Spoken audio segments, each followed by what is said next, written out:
And before I go into this, I'd like to kind of also open up your mind that when we talk relationships, yes, our reference may be to couple relationships, but whatever we're talking about would apply to any form of relationship in your life. It could be your siblings, brother, sister. It could be your parents. It could be your work partner. It could be your friends. It could be your neighbor. A lot of it around the beauty of relationships in the episode.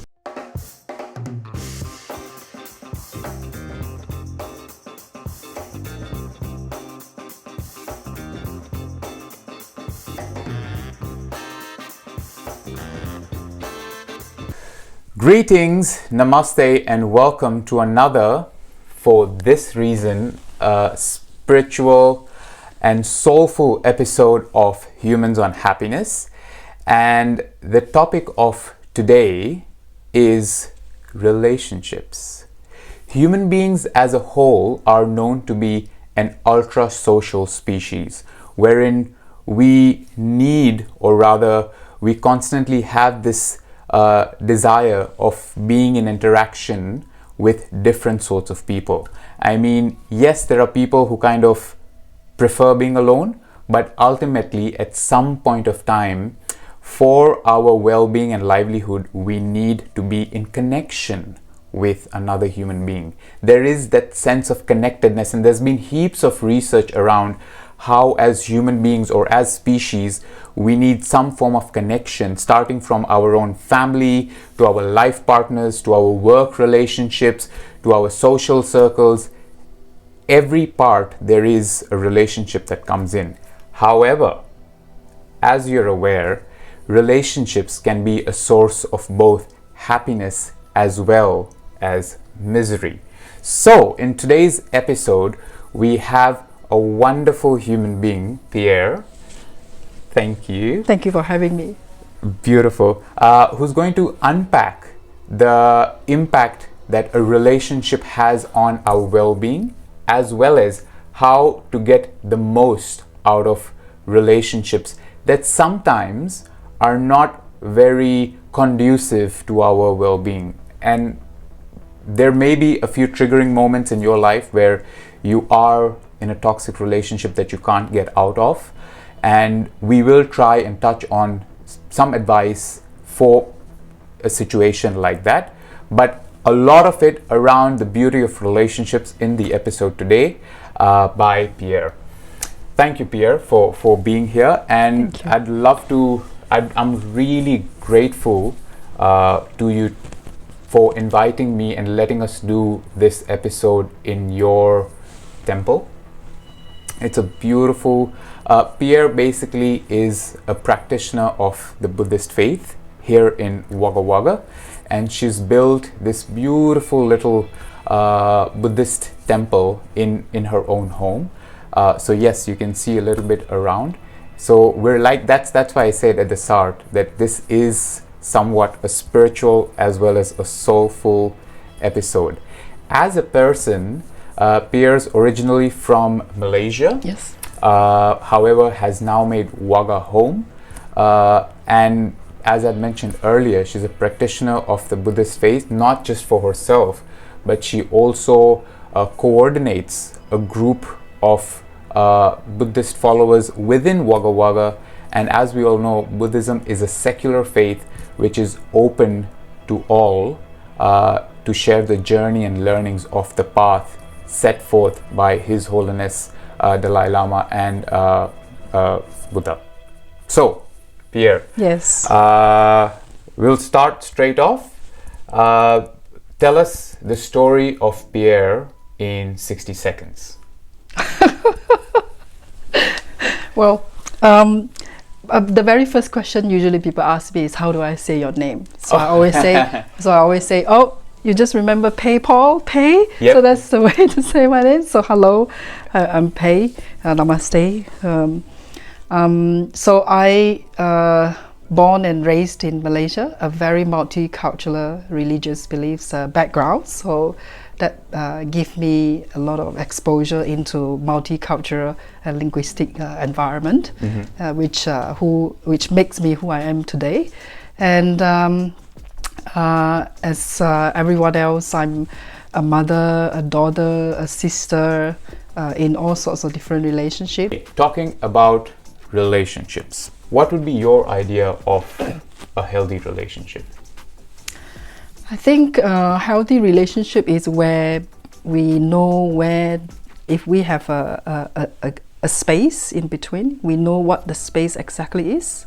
Sure. And that kind of space is a very good one that keep the two or more parties feel really safe, secured, and yet supported.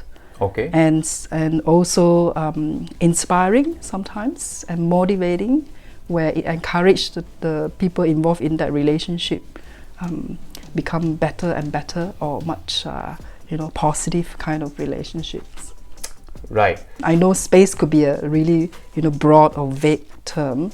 Everyone saying we need a space, but what that space means is, I think to me, it means sometimes independent thinking, sometimes physical distance, Sure. to have a quiet place, Yep. to do self-reflection and all that.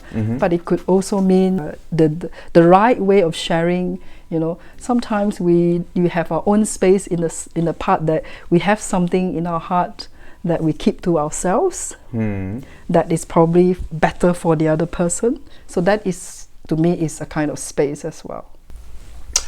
Okay, so that is, we talked about a healthy relationship. What about a toxic relationship? What do you think a toxic relationship looks like?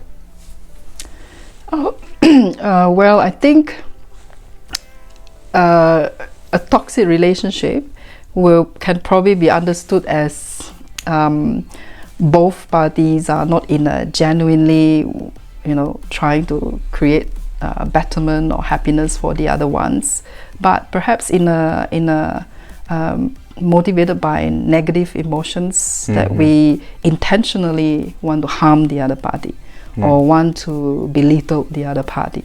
So with wrong intention, or with bad intention.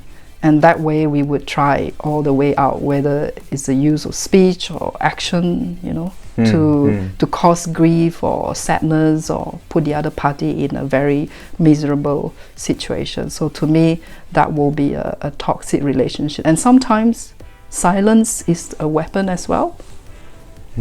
What I mean is, silence sometimes can be the tool as a harming tool, is where the other party probably were in a very reasonable state, hungry for an explanation or some form of words of comfort, but knowing that we deliberately didn't want to talk to that person, turn our face away, and that way I know I hurt that person the most, and I use silence as a weapon.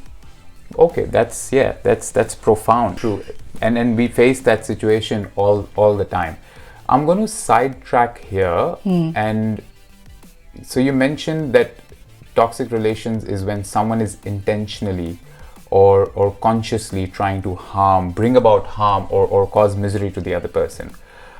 I've always read and understood that whenever someone's trying to harm you or kind of be rude to you, that they don't have an intent for it. They're doing it unconsciously because they come from a place of misery. Deep within, no human being has an intent to harm. No human being wishes to cause you pain. It's purely because I think what I'm doing is right, and my place where I stand, that's what makes sense to me, which is actually hurtful to you, and I don't realize that. I'm blinded by my perceptions, my life experiences. What are your thoughts on that? I think that's where a relationship that lacks communication, especially transparent communication and understanding from both parts or more. So you talked about communication being the key, transparency. What else would you kind of add? Say if there was a pot in which you were putting in wisdoms for a successful relationship. So yes, communication, yes, transparency. What else would you add to create a healthy relationship? a lot of all the good things.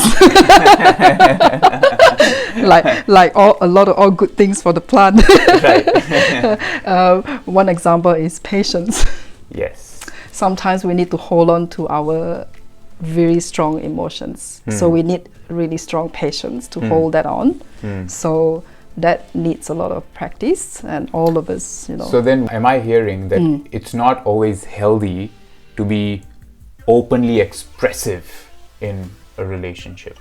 Not always. Right. I don't think, especially when we are obsessed by our own negative emotions. I think that's a pearl of wisdom that we've just added to the pot: communication, transparency, and having that balance, that do not get carried away with your extremes.